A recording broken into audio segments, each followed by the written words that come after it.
აუ, სანდრო, შოკოლადიანი ჟოლო ვიყიდოთ რა. რა თუ ნაყიდო, გაგიკეთებ. ვიყიდე 225 გრამიანი ჟოლო, ანუ სულ 250 გრამი და ასევე რძიანი შოკოლადი და თეთრი შოკოლადი. პირველ რიგში რაც უნდა გავაკეთოთ, ეს უნდა გავრეცხოთ და გავყინოთ. ეს დავალაგოთ ჩვენი ჟოლოები. ეს ჩვენი გაყინული ჟოლო შევაგდოთ საყინულში და მერე გავადნოთ შოკოლადი. შოკოლადი გავადნეთ თეთრი. ეს ქვევით ცხელი წყალი აქვს, რომელიც მასტერი. მოკლედ სადღაც 1 საათი დასჭირდა გასაყინოთ. აბა, ამოავლე. მინდი გადაგორდი ჯიმა. გონი ძალიან კაი სნექი გამოვა. მე სნექი ვარ, ბიჭო, რა სლაბოები.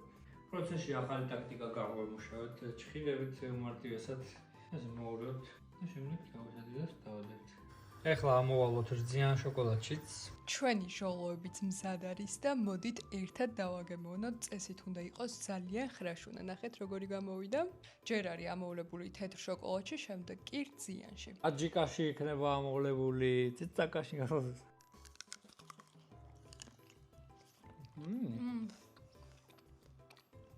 იგივეა.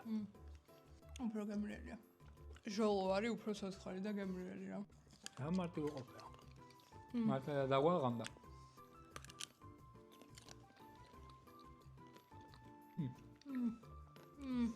დავაცალოთ თუ არ შევჭამთ.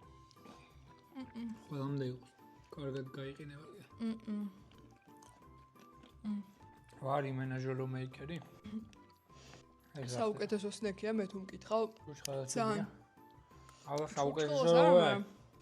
არ ვიცი, აი ვინც ეს გააკეთა, მე იმას ხელებს. ციტკოს და სიმჟავის ძალიან კაი კომბინაციაა და თან ცივი რო არის ყველაზე მეტად ეგ მომწონს. ისე სხვა ხელით შეიძლება, რა? აკეთებენ კაი. შეინახეთ ეს ვიდეო და გააკეთეთ. და ვისაც გასინჯული გაქვთ, აგვიწერეთ კომენტარებში როგორ მოგეწონათ. ჩაო.